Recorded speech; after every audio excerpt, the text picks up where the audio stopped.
अबरार साहब, आज जो ये शुरुआत की गई है ओल्ड एज होम की, क्या कहना चाहेंगे इसके बारे में, क्या तासुरात? देखिए, ओल्ड एज होम अब एक ज़रूरत बन गई है। ये कोई मिसाली चीज़ नहीं है। मिसाली चीज़ तो ये है कि सब लोग अपने वालिदैन और बड़ों का ख़्याल ख़ुद घर में करें और उनकी हर ज़रूरत पूरी करें। लेकिन मग़रिब की देखा देखी अब बहुत सारी चीज़ें, बुराइयां जो आई हैं, उनमें से एक ज़रूरत ये भी है कि बहुत सारे सीनियर सिटीजन्स को रोड पे आना पड़ रहा है और ये एक ज़रूरत और मजबूरी बन गई है। तो अब जब मजबूरी बन गई है तो उसके लिए कुछ ना कुछ तो इंतज़ाम करना होगा और हमारे जो सोशल वर्कर ये काम कर रहे हैं, बड़ी मुबारकबाद के मुस्तहिक़ हैं कि वो इस चैलेंजिंग काम को मतलब टेकअप कर रहे हैं। देखिए, असल में एक तो मादियत परस्ती का हर तरफ एक तरह ज़ोर है।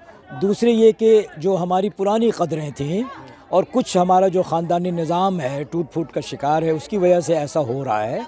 तो ज़रूरत है कि हमारे जो दीन में जो कदरें हैं अपने बुज़ुर्गों के ख़याल की और सीनियर सिटीज़न्स के ख़याल की, उसको हमारे जुमा के ख़ुतबों के ज़रिए से मुख्तलिफ़ नैरेटिव्स में उसकी अहमियत को उजागर किया जाए, ताकि जहाँ तक हो सके माँ बाप अपने जो एक मिसाली माहौल में, ख़ानदानी माहौल में उनकी देख रेख हो सके।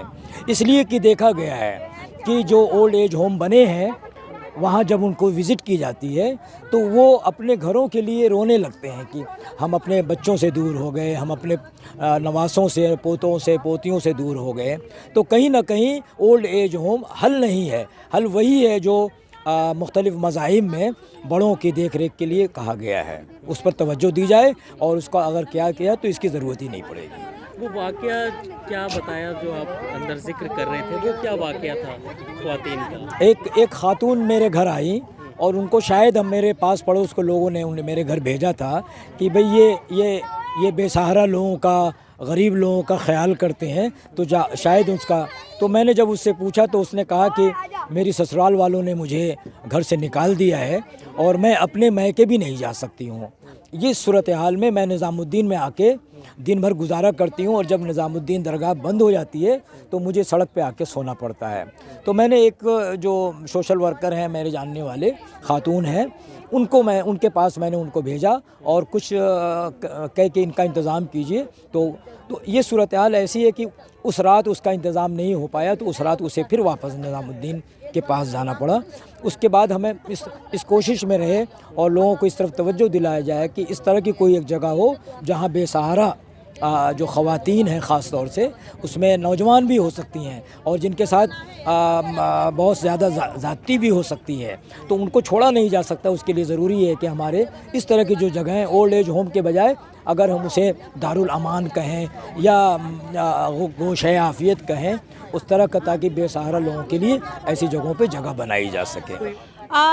मेरा चिराग फाउंडेशन पिछले 10 सालों से चल रहा है दिल्ली के अंदर, और हमने जैतपुर रजिस्ट्रेशन कराया था। जैतपुर में ही ओखला और मयूर विहार, सादरा वगैरह में हमारी कई सारी ब्रांचेस चल रही है। यहाँ पर हमने अभी फ़िलहाल एक ओल्ड एज होम बनाया है जैतपुर खड्डा कॉलोनी, विश्वकर्मा कॉलोनी में। यहाँ ओल्ड एज होम बनाया है जिसमें हम लोग खासकर उन महिलाओं के लिए बनाया गया है जो कि डोमेस्टिक की शिकार होती हैं और उनको ससुराल वाले घर से निकाल देते हैं, उनको रहने के लिए कहीं पनाह नहीं मिल पाती।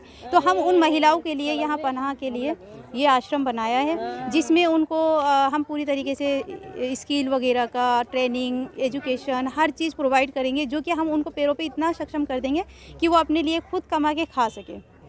इस परमानेंट अगर रहना चाहते हैं वो परमानेंट रहें, लेकिन हम लोगों ने उनको खासकर इसलिए रखा गया है इस तरीके से कि हम लोग उनको मजबूत बना सकें, उनको उनके पैरों पे खड़ा कर सकें, उन्हें मजबूती दे सकें। अब उनको किसी ना किसी का सहारा चाहिए होता है और हम उनके सहारा बने और वो एक मजबूत लेडीज़ बन के उभरे। कौन कौन लोग मौजूद रहे यहाँ पर? जो प्रोग्राम में हमारे वाजिद भाई रहे, अब्दुल वाजिद खान जो पूर्व काउंसलर थे शाहीन बाग से, और फिरोज सर रहे माइनॉरिटी के जो प्रेसिडेंट रह चुके हैं। ये मक्की साहब, मौलाना मक्की साहब, अबरार साहब, वो रहे हैं, वो हमारे सीनियर हैं। सफदर भाई भी रहे हमारे साथ। IAS ये मनोज श्रीवास्तव जी रहे। ये सभी लोग हमारे प्रोग्राम में शामिल रहे। मेरा नाम हिना है और मैं चिराग फाउंडेशन से काफ़ी समय से जुड़ी हुई हूँ। तकरीबन 7-8 सालों से मैं चिराग फाउंडेशन से सकीना जो किस इसकी पद पर जुड़े हैं? मैं सकीना जी के साथ ही हूँ। हम लोग यहाँ मिलकर काम करते हैं।